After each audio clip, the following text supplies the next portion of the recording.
Hello good morning बच्चों, I am Sandeep Sanghvi from Navsari. Okay बच्चों, आज हम आगे जो डिस्कस करने वाले हैं, जो टॉपिक जो हमने स्टार्ट किया था किंगडम मोनेरा, उसमें हमने last time already we discuss about the archaebacteria. Now we discuss about eubacteria. पहले जो था 5 किंगडम क्लासिफिकेशन में आर्की बैक्टीरिया और यू बैक्टीरिया को एक ही किंगडम मोनेरा में रखा गया था, लेकिन बाद में कार्ल हुल्स साहब ने क्या किया, उनको अलग अलग ग्रुप में रख दिया, अलग अलग किंगडम के तौर पे रखा। जैसे आर्की बैक्टीरिया भी which are entirely different from the eubacteria. Okay बच्चों, तो बात करने वाले हम यू बैक्टीरिया, जिसे हम ट्रू बैक्टीरिया भी कहते हैं। They are characterised by the presence of rigid cell wall. उनका मेन जो कैरेक्टरिस्टिक्स जो है वो क्या है कि this bacteria having rigid and tough cell wall and if motile flagellum is there. अगर ये बैक्टीरिया मोटाइल है, मोटाइल यानी कौन सा, जो मूवमेंट करने वाला बैक्टीरिया, यानी ये बैक्टीरिया जो रहेगा, जैसे ये bacteria, this bacteria having long thread like structure is known as flagellum, and with help of this flagellum this bacteria can be motile, तो वो मूवमेंट कर सकता है। ओके देन यू बैक्टीरिया के अंदर हम बात करें तो 4 ग्रुप में हमने डिवीजन किया है यू बैक्टीरिया का। पहला ग्रुप जो है photosynthetic autotrophs. Word itself explain that the bacteria are photosynthetic autotroph, means bacteria in presence of sunlight make their own food. और साइनोबैक्टीरिया, उसका जो एग्जाम्पल है, जैसे साइनोबैक्टीरिया, पहले साइनोबैक्टीरिया को किसमें रखा गया था, प्लांट किंगडम में रखा गया था, लेकिन 5 किंगडम क्लासिफिकेशन में साइनोबैक्टीरिया को रखा गया मोनेरा किंगडम में। तो द साइनोबैक्टीरिया ब्लू ग्रीन आल्गे, उनको ब्लू ग्रीन आल्गे के तौर पे भी आइडेंटिफाई किया जाता है।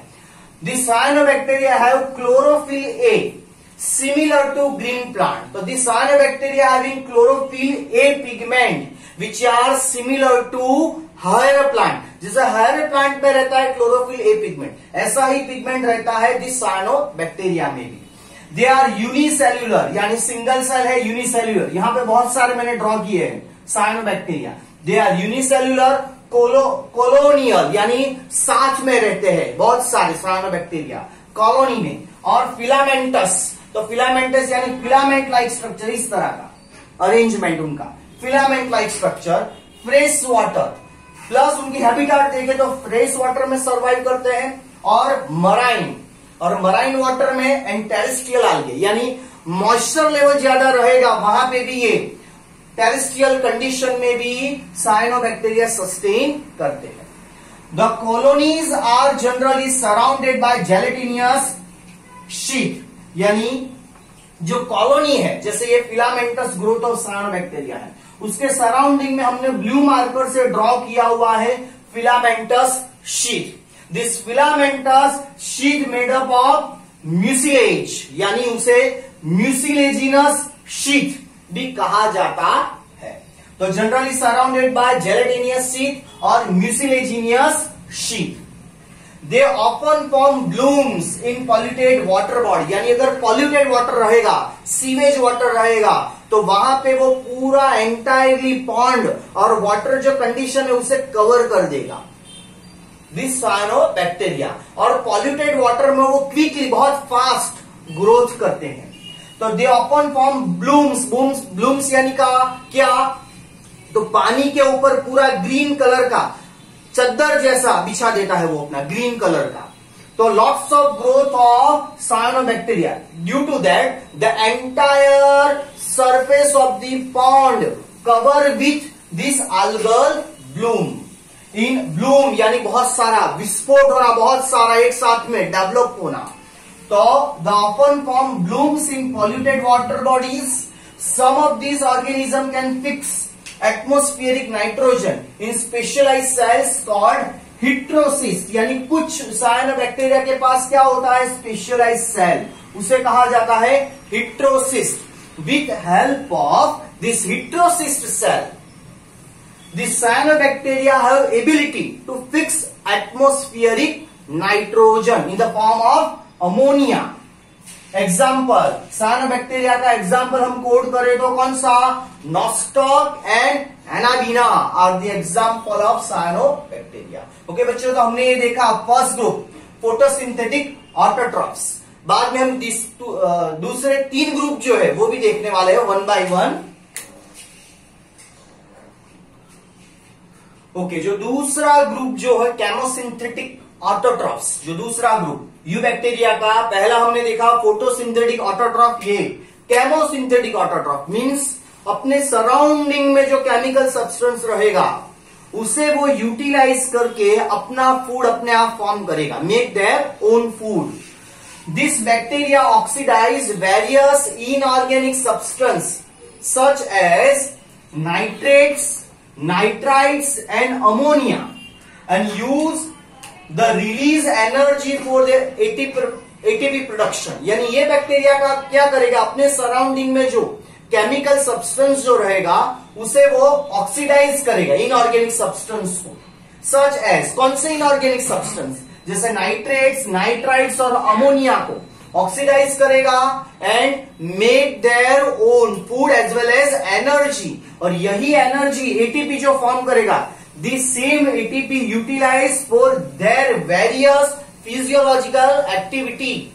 Now they play great role in recycling nutrients. तो यहां से एक एमसीक्यू निकल सकता है, they play a great role in recycling nutrients like nitrogen, phosphorus, sulphur, potassium and iron etcetera. यानी वो क्या करेगा, जैसे ये प्लांट है, एनिमल है, प्लांट का जो वेस्ट डिस्चार्ज लीफ है प्लस प्लांट एंटा वो मर गया, एनिमल भी मर गया, अल्टीमेटली वो क्या कहां पे जाएगा, सॉइल में जाएगा, डेड मटेरियल्स, और वो डेड मटेरियल्स में क्या रहेगा, ऑर्गेनिक मैटर्स।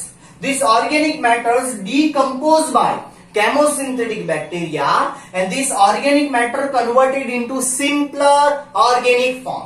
ये सिंपल इनऑर्गेनिक फॉर्म जो है, इनऑर्गेनिक फॉर्म उसे वापस कौन यूज करेगा, प्लांट।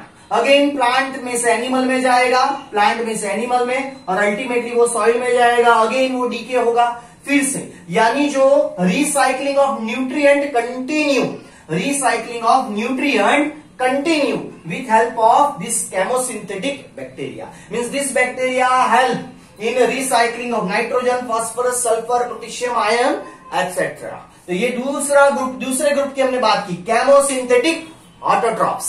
Then after आगे हम बात करें तो okay, now third group is heterotrophic bacteria। Means bacteria depend on others for their food requirement। These are the most abundant in nature, means most of the bacteria present in environment is belong to heterotrophic bacteria। The majority of are important decomposers, means this bacteria help in decomposition process। It means it attack on various complex organic matter and converted it into simpler organic or inorganic matter, then helpful in making curd from milk, production of antibiotics such as chloramphenicol, tetracycline etc, and fixing nitrogen in legume roots। You already know about the leguminous plant। तो legumes plant जो रहते हैं उनका जो root nodules, inside of root nodules there is a presence of rhizobium bacteria and this rhizobium bacteria belong to heterotrophic group of bacteria and they are able to fix atmospheric nitrogen in the form of ammonia as well as. यानी जो bacteria रहेगा जो belong to this heterotrophic group, जो bacteria having every coin has a two side, इसी तरह beneficial भी है as well as few bacteria are harmful. Some are pathogens causing damage to human beings, crop, farm animals and pets। It means few bacteria, few gram positive as well as few gram negative bacteria have ability to cause various disease to human beings as well as crop, farm animals and pets। Then it causes various disease such as cholera, typhoid means Salmonella typhi bacteria cause typhoid, Vibrio cholerae bacteria cause cholera, then tetanus, citrus canker. Citrus canker में क्या होता है, जैसे citrus fruit जो रहता है उसकी surface पे we can easily observe brown colour spots due to various bacteria and it cause disease such as citrus canker are well known disease caused by different bacteria. तो ये जो हमने डिस्कस किया हिटेरोट्रॉफिक बैक्टीरिया को. Now जो fourth one जो है last वाला जो group, last group, now we discuss mycoplasma. Okay, now we discuss about the fourth group. अगर fourth group की बात करें then mycoplasma. Mycoplasma is the only smallest cellular living form till date we identify. The size should be 0.03 micrometer. Which one is the smallest cellular living form? Organism that completely lack a cell wall, यानी cell wall absent.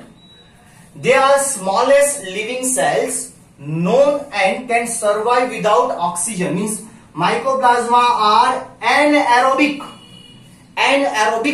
bacteria. Many mycoplasma are pathogenic in animals and in plants. So most of the mycoplasma are pathogenic. It causes disease in animals and plants. And their unique property is lack a cell wall. This should be asked in MCQ. As well as this one, without oxygen, means mycoplasma are anaerobic bacteria. As well as smallest living cells. ये भी पूछा जाता है कई बार. Okay.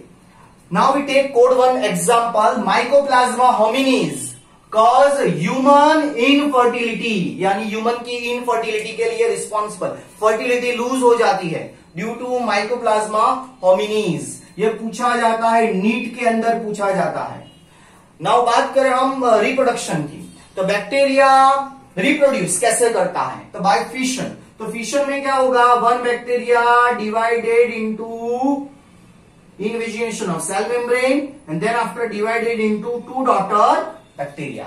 As well as under unfavorable condition it produce spore. अगर favorable condition नहीं है then this bacteria produce spores. जब भी same bacteria को favorable condition he was obtained, then again it break their sporulate structure and comes out from the spore. Then DNA transfer from one bacteria to other. Means one bacteria transfer their genetic material to another bacteria. तो DNA transfer, तो DNA transfer अगर हुआ तो it means वो क्या हो गया, sexual reproduction. Okay बच्चों, तो हमने जो डिस्कस किया यू बैक्टीरिया के बारे में. तो यहाँ पे हमारा जो किंगडम ये कंप्लीट हुआ मोनेरा. और अभी जो आगे हम बात करने वाले यू बैक्टीरिया में जो नीट के पॉइंट ऑफ व्यू से जो इंपॉर्टेंट जो है उसकी बात हम करने वाले हैं अब. नाउ जो नीट पॉइंट ऑफ व्यू से जो इंपॉर्टेंट एक्टिनोमाइसेटिस वो भी यू बैक्टीरिया के अंदर ही आता है, लेकिन टेक्स्ट बुक में हमें एनसीईआरटी टेक्स्ट बुक में ये नहीं दिया गया, लेकिन नीट में ये पूछा जाता है. एक्टिनोमाइसेटिस एग्जाम्पल माइक्रोबायोस्पोरा एंड स्ट्रेप्टोमाइसिस. और इसमें से एंटीबायोटिक जो डिराइव की है स्ट्रेप्टोमाइसिन, यानी स्ट्रेप्टोमाइसिस में जो एंटीबायोटिक डिराइव की हुई है वो कौन सी, streptomycin. Then also called as a ray fungi. Why? Because the structure is very similar to fungi. When we observe actinomycetes under the microscope, then we see the hive-like structure which are similar to fungi. As a morphology is similar to fungi. Our source of this actinomycetes is the source of many antibiotics such as streptomycin and chloramphenicol. Okay बच्चों, तो ये NEET में पूछा जाता है most important. इसमें से कई बार नीट में क्वेश्चन निकलता है कि which bacteria having similar structure to fungi और which bacteria called as a ray fungi such as actinomycetes. तो आंसर आएगा एक्टिनोमाइसेटिस. ओके बच्चों, all the best, happy learning. Okay. और बच्चों खास इंस्ट्रक्शन आपको, अगर आपको एडमिशन चाहिए नवसारी के बच्चों के लिए, मोस्ट इंपॉर्टेंट न्यूज कि जो बच्चों को अगर ट्यूशन चाहिए हमारे ट्यूशन क्लासेस में, सच है Shreeji Academy which are exactly behind the Ashapuri temple. Ashapuri temple के एग्जैक्ट पीछे है श्रीजी ट्यूशन क्लासेस। ओके। और सुसुसा हॉस्पिटल और आशापुरी टेम्पल के बीच में जो सड़क पड़ती है वहां पे ये श्रीजी गुरु ट्यूशन क्लासेस। ओके बच्चों, एडमिशन चाहिए तो आप शाम को 4 से 7 के बीच में, इवनिंग में 4 to 7 के बीच में विजिट कर सकते हैं during Monday to Saturday. Okay बच्चों, all the best, happy learning.